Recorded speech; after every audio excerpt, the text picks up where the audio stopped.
Você já se confundiu alguma vez? Confundiu alguma vez na sua vida? Pô, com certeza. Beleza? Eu espero que não tenha sido logo na questão do Enem, não é? Logo na marcação do cartão resposta. Rapaz, tem um mistério que você começa marcando errado assim, você erra várias, até você se dar conta que você estava na linha errada. Aí naquele critério de TRI, né, que calcula sua nota vai para o espaço já naquele negócio.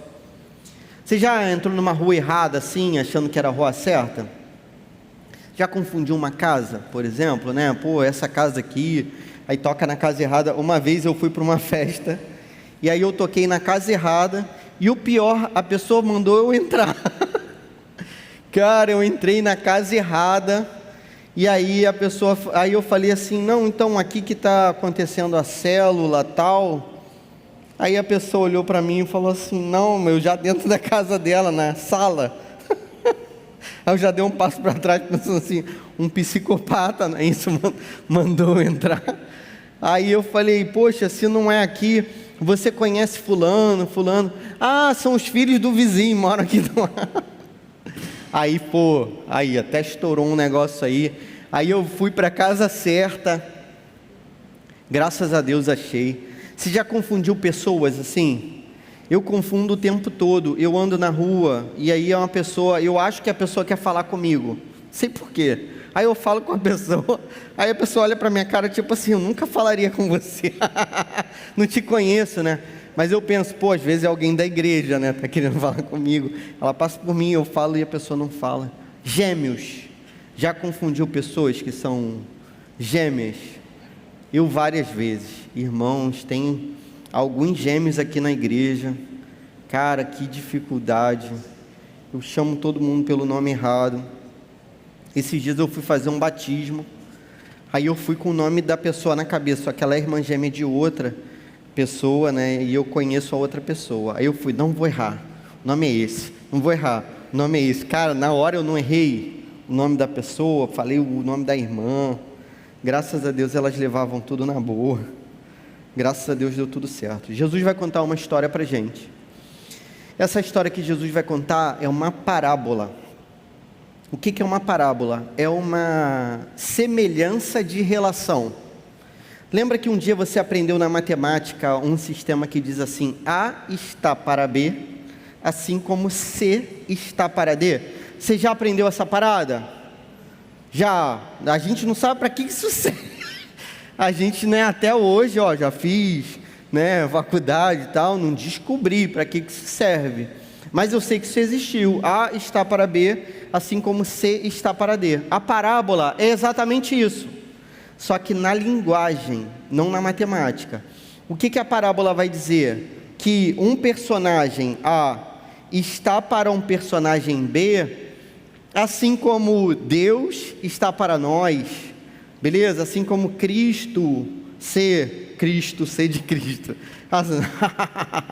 Aquela piadinha. Assim como C de Cristo está para nós. Parábola é isso. Jesus vai contar uma parábola. E ele vai contar então essa história. E por que o nome dessa história é parábola? Porque você precisa chegar num ponto, só que você não chega nesse ponto em linha reta, tudo bem? Você dá uma voltinha para chegar a esse ponto. Jesus vai fazer isso contando histórias. Jesus conta essas histórias e elas são eficazes. Jesus poderia explicar tudo de modo mais objetivo, mas quando a gente ouve uma parábola, a gente entende, a gente guarda aquela mensagem no nosso coração. Jesus vai contar a parábola aqui, que é muito famosa, chamada parábola do semeador. O que é um semeador? Alguém que lança sementes.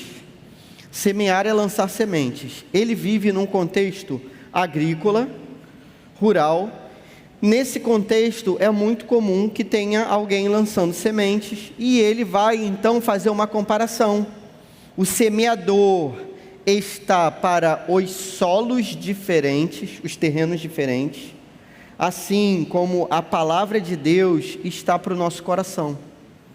Como ele vai falar de 4 tipos de terrenos diferentes, a gente vai ver que no final tem 4 tipos de corações ouvindo a palavra de Deus. eu espero que o nosso coração seja o último da parábola, porque no último da parábola a semente é lançada, e essa semente cria raízes e cria uma árvore que vai gerar frutos. Então é isso que Jesus vai explicar. Ou seja, o que Jesus está falando?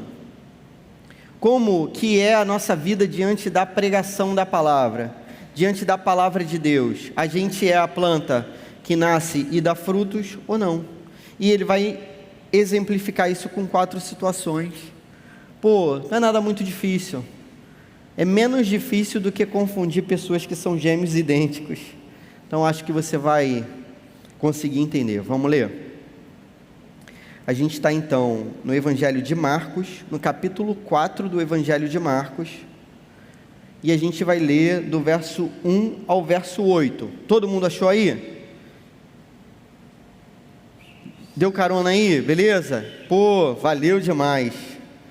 Diz assim a palavra de Deus: Jesus começou a ensinar outra vez à beira-mar, e uma numerosa multidão se reuniu em volta dele, de modo que entrou num barco, onde se assentou, afastando-se da praia, e todo o povo estava à beira-mar, na praia.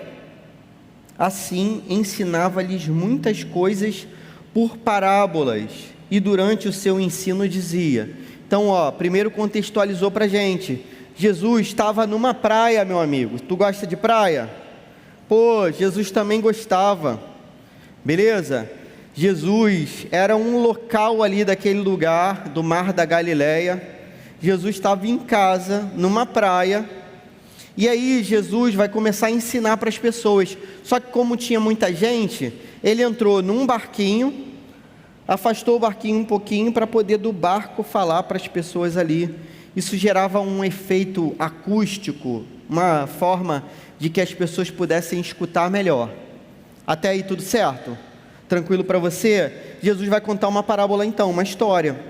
Diz assim, verso 3: escutem, eis que o semeador saiu a semear, e ao semear, uma parte caiu à beira do caminho, e vieram as aves e a comeram. Outra parte caiu em solo rochoso, onde a terra era pouca, e logo nasceu, visto não ser profunda a terra.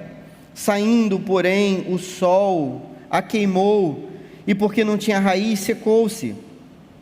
Outra parte caiu entre os espinhos, e os espinhos cresceram e a sufocaram, e não deu fruto. Outra, enfim, caiu em boa terra e deu fruto. A semente brotou, cresceu e produziu a 30, a 60 e 100 por um. Amém. Até aqui. A primeira lição que esse texto traz para a gente é que o não imediato e o sim impulsivo significam a mesma coisa: rejeição. O não imediato e o sim impulsivo significam a mesma coisa: rejeição. Como assim? Se você continuasse lendo o texto, você ia perceber que Jesus, logo no verso 13, ele vai explicar o que é essa parábola. A gente não leu essa parte. Então, eu estou explicando para você com a cola que Jesus me deu aqui na própria Bíblia, porque ele mesmo interpreta a palavra, ele mesmo vai dizer o que isso significa nessa parábola. Então, as situações são, uma pessoa está semeando, lançando sementes, e aí, para você entender, quando a gente lança sementes, a terra tem que ser preparada para a semente ser lançada. Então, o que se faz? Buracos na terra, que a gente chama de sulcos. Não é suco de fruta, beleza? Sulcos. A gente faz buracos na terra, faz aqueles buraquinhos assim e lança a sementinha no buraco. Se cair no lugar certo, vai dar tudo certo. O problema é que a gente não tem como calcular direito onde é que vai cair a semente. E como esse é um trabalho que tem que ser feito em vários campos por dia, e você tem uma quantidade enorme de sementes, muitas vezes você erra o buraquinho. Então a pessoa joga semente, e a semente cai à beira do caminho, que é na terra totalmente dura. Caminho é onde a gente pisa, beleza? Não sei se você sabe, mas onde se pisa não nasce nada. Tem uma expressão do mundo da luta, que quando eu treinei muitas lutas, não parece, né? Mas treinei. Tem uma expressão no mundo da luta, que quando o cara bate muito forte, você fala assim, ele bate tão forte que onde ele bate não nasce mais cabelo. É uma expressão do mundo da luta, beleza? No mundo da agricultura, onde a terra fica pisada mesmo, não nasce nada. Já viu trilha, não já? Sabe o que é trilha? Onde todo mundo passa. A trilha você percebe, ó, onde não tem planta a gente vai andando. Do lado é onde tem planta, onde não se pisa. Então a terra que era o caminho onde as pessoas pisavam, pô, ali não dava para plantar, era duro demais. Então o que acontecia? A semente caía ali, e aí vinha uma avezinha do céu e, pô, beleza, jogou a semente para mim, eu vou comer. Jesus vai explicar depois que essa ave que vem e retira a semente, todo mundo está entendendo que a semente é a palavra plantada, a palavra que é semeada, é a pregação da palavra. Quem retira a semente do nosso coração é Satanás. É isso que está dizendo na palavra de Deus. Então, ó, quando a terra é dura demais, a semente bate e Satanás vai lá e tira essa semente. Tem uma segunda possibilidade, um segundo coração, levando aquele esquema de A está para B, assim como C está para D. Então, ó, a palavra está sendo semeada na terra, que na verdade é a palavra de Deus no nosso coração. Semente na terra, a palavra coração. Beleza? Olha só, segunda possibilidade. Alguém joga a semente e ela cai num terreno que é rochoso. Então, num primeiro momento, a semente cresce muito para cima, mas sem raiz.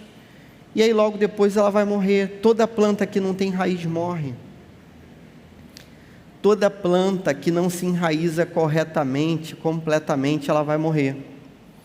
Às vezes a gente constrói uma pequena laje assim, para fazer alguma coisa na nossa casa. Por exemplo, uma cisterna. Então, eu vou acumular água na minha casa, eu faço uma cisterna, tem uma laje.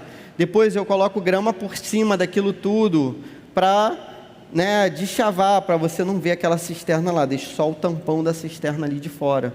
Mas aquela grama, ela não fica, começa a bater sol, começa a morrer tudo, porque ela não cria raízes da maneira correta. Existe uma terceira possibilidade, que é você jogar e a planta ser sufocada por outras plantas. E aí Jesus vai dizer que isso é a planta que é sufocada pelos espinhos. Então olha só que coisa dramática. Jesus, no cálculo que ele está fazendo, você tem que lançar 4 sementes para uma dar certo. Só que isso, meus irmãos, não está falando de semente, beleza? Está falando do coração que recebe a palavra de Deus.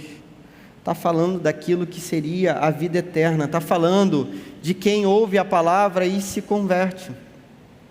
Terceira possibilidade, você lança a semente, parece que vai dar alguma coisa, mas as outras plantas vão, sufocam aquela plantinha que está nascendo e ela morre. Por fim, a semente cai no lugar certo, no terreno que está preparado para receber a palavra. Nesse terreno a semente cai, cresce, dá frutos, e dá frutos a 30, 60 e 100 por um, segundo a palavra de Deus. O que Jesus está dizendo? Nas 4 situações, as 3 primeiras resultam em rejeição. Então, aquele que diz não logo de cara, que é Satanás roubando a semente. Aquele que parece que está nascendo planta, mas não tem raiz. Aquele que parece que está nascendo planta, mas vai ser sufocado pelos espinhos. Todos esses 3 são os que rejeitaram a palavra. A única diferença é entre aquele que ouviu, enraizou e gerou frutos para o futuro. O não imediato, aquele que diz não assim, não quero nem ouvir isso aí, é baboseira. E aquele que parece que está ouvindo, empolgado, aquele que parece que está aceitando a palavra, aquele que tem aparência de planta boa, Esses são a mesma coisa na verdade. Lembra daquele lance que eu estava falando, da gente se enganar? Da gente olhar para uma casa, achar que é outra, a gente olhar para uma pessoa, achar que é outra, a gente se confundir? Num primeiro momento, tudo vai ser confundido, tudo parece a mesma coisa, tudo parece que é a planta que está dando resultado. Num primeiro momento, a gente senta aqui e parece que a gente está na mesma vibe, na mesma página, parece que a gente vai dar fruto. Qual é a diferença entre uma coisa e outra? Qual é a diferença entre a planta que nasce com raiz e dá fruto e as outras duas que nascem, mas morrem logo na sequência? A diferença é aquilo que Jesus estabelece como o comprometimento no seu reino. Então, que é a segunda lição desse texto? Segunda lição desse texto: o Evangelho requer um sim para sempre, algo que vai além das aparências. A diferença é que nos outros casos é tudo momentâneo, em alguns casos é rápido demais, a ponto do pássaro comer rápido, a semente ir embora. Em outros casos até parece que vai dar alguma coisa, mas quando o tempo passa, tudo se torna enjoado, tudo se torna chato, tudo se torna cansativo, tudo se torna sufocante, pesaroso, difícil demais. Você se torna adolescente e você olha para a palavra de Deus e você pensa assim: pô, cara, esse negócio está difícil, é muita regra, os caras ficam, dizendo que eu não posso ficar, que eu não posso, usar as paradas que todo mundo usa, usar as pessoas como todo mundo usa também. Eu não posso mentir, porque, diz que Jesus é o caminho, a verdade e a vida. Então eu tenho que dizer a verdade, a verdade até em situações nas quais eu vou me prejudicar.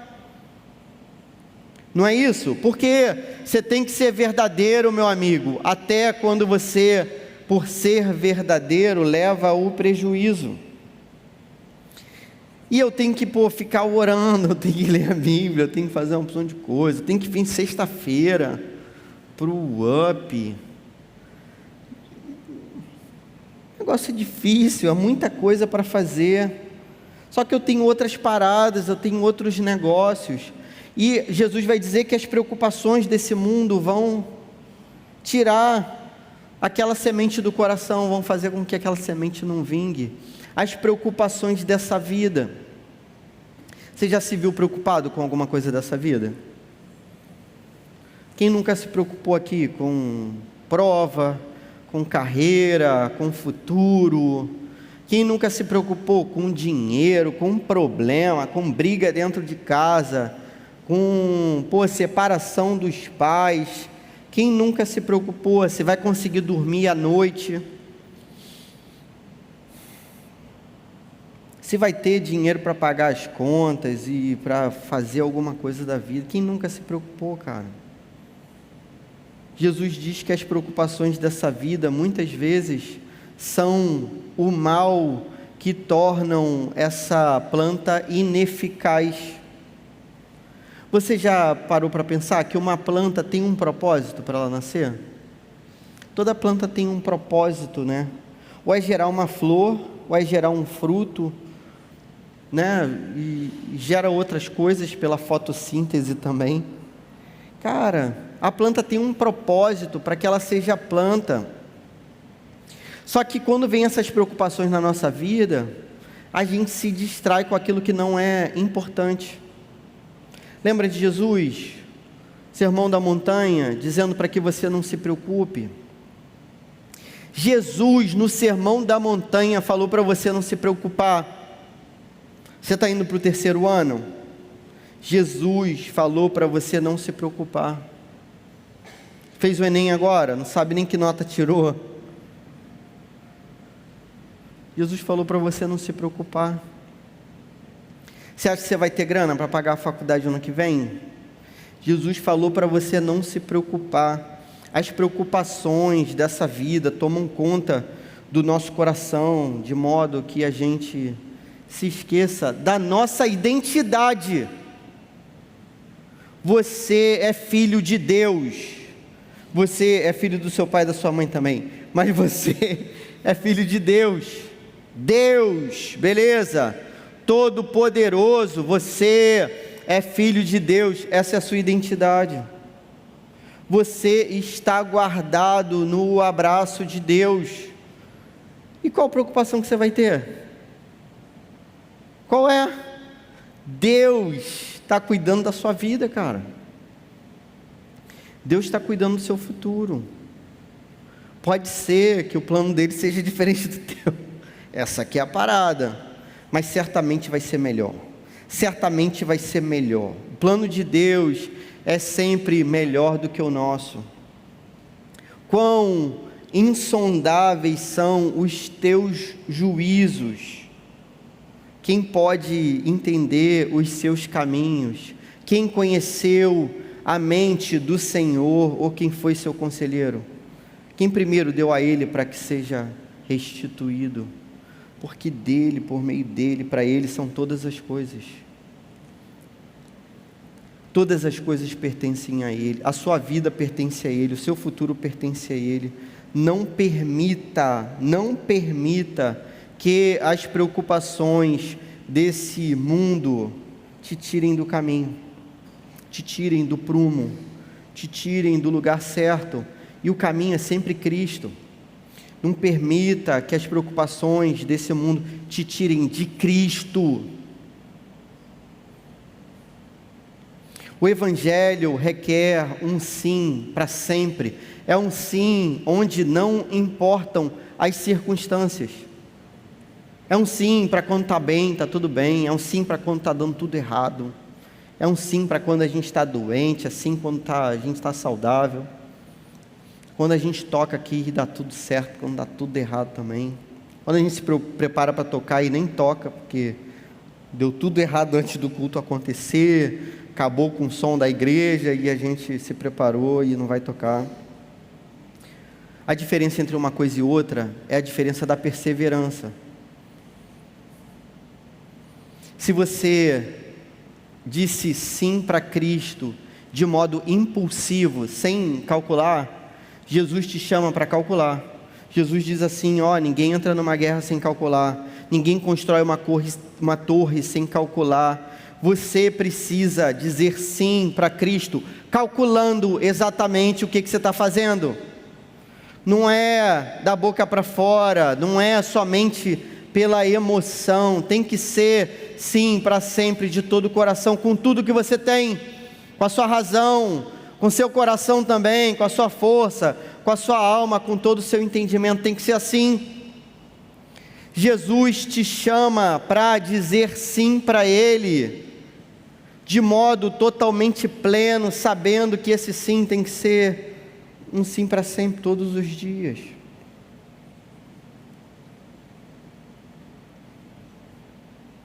Única aplicação: diga sim e persevere, em breve você verá os frutos em sua vida.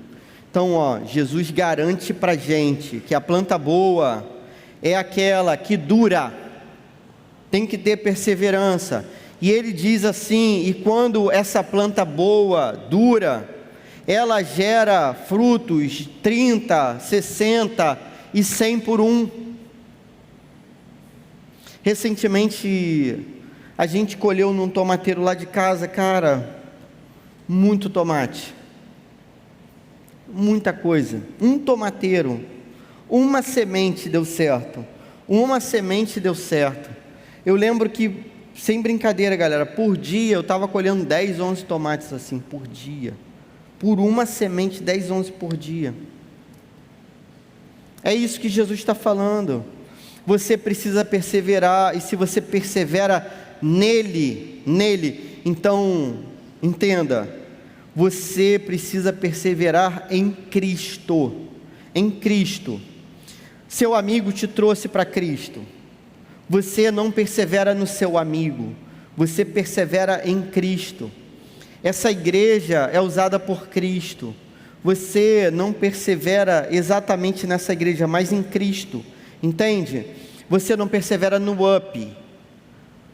O up acaba. Você daqui a pouco vai para outra fase da vida, o gol.